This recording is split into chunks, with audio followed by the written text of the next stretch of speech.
તમારા જે વ્યક્તિગત જીવન સાથે જોડવા માગું છું આ વાતને કે આપણે કરતા શું હોય, એમાં હું પણ આવી ગયો, તમે પણ આવી ગયા, કે આપણે કલ્પના કરીએ કે એક વર્ષની અંદર ઓન એન એવરેજ આપણે 8 પેર ખરીદીએ છીએ કપડાની,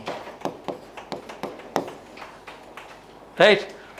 સમજો, કોઈ આમાં 12 વાળું હશે, 16 વાળું હશે, 20 વાળું હશે, હોઈ શકે, મને એનાથી ઓબ્જેક્શન નથી.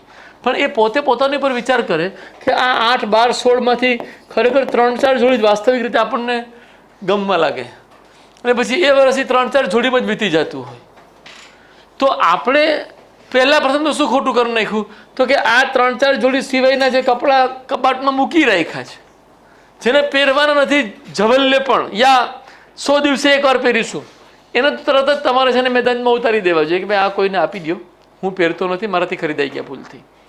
હવે બીજા વર્ષે શું ધ્યાન રાખવાનું કે ખોટા 5,000 વપરાઈ ગયા 4 જોડીમાં, આ 5,000ના બીજા જલસા કરવાના હતા.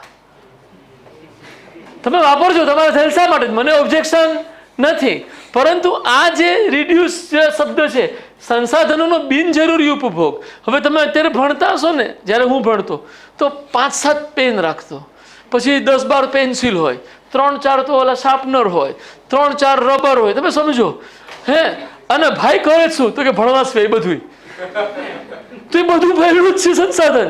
અને 4-6 મહિના થઈ જાય ને તેમાંથી 2-3 બોલપેન તો ચાલતી પણ બંધ થઈ જાય. કેમ? તો કે પડીને સાઈ જામી ગઈ હોય. આ રિયાલિટી કહું છો મારી, કદાચ તમારી પણ હોઈ શકે. પછી જવા દે, હવે એને ચલાવવાની કોશિશ, એની અંદર બીજી રિફિલ નાખવાની કોશિશ કોણ કરે?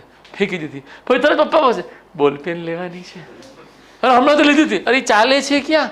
તરત જ આપણે એવી આર્ગ્યુમેન્ટ ઊભી થાય, ઓલા બિચારા લાચાર કે હું તો ભણી શક્યો નહીં, કમસે કમ આ ભણે એવી ભાવનાથી અપાવે. અને આપણે એ જેટલું પણ એવી ભાવનાથી અપાવે એનો દુરુપયોગ કરવાની કોઈ પણ શું કહે, એક ઓપોર્ચ્યુનિટી મળી દુરુપયોગ કરી દીધો. મારા બાળકો, હવે આપણે સમજદાર છીએ કે આપણે પાકિસ્તાનના પૈસા નથી વાપરતા, આપણે આપણા પપ્પાના પૈસા વાપરીએ કે જેમ ફાવે એમ વાપરો. એ સિદ્ધાંત એમાં ન લગાડાય. બીજા ના હોય, પાકિસ્તાનથી આવેલા છે ભાઈ, તો કે વાપર બેટા, કોઈ વાંધો નહીં, તારે જેમ ફાવે એમ.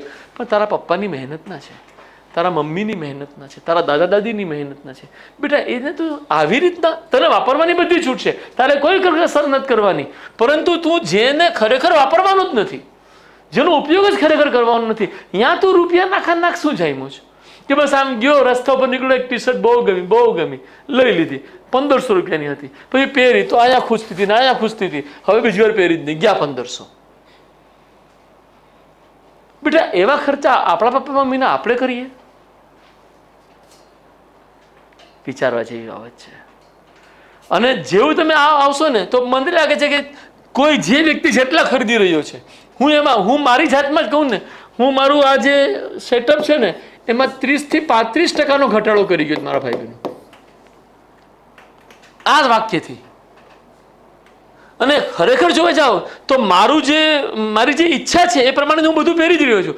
મેં ઈચ્છા સાથે કોઈ કોમ્પ્રોમાઇઝ નહીં કર્યું, મેં તો ખાલી બગાડા સાથે કોમ્પ્રોમાઇઝ કર્યું છે કે જે પહેલા હું ખર્ચી નાખતો અને પછી પડ્યો જ રહેતો, રાઈટ?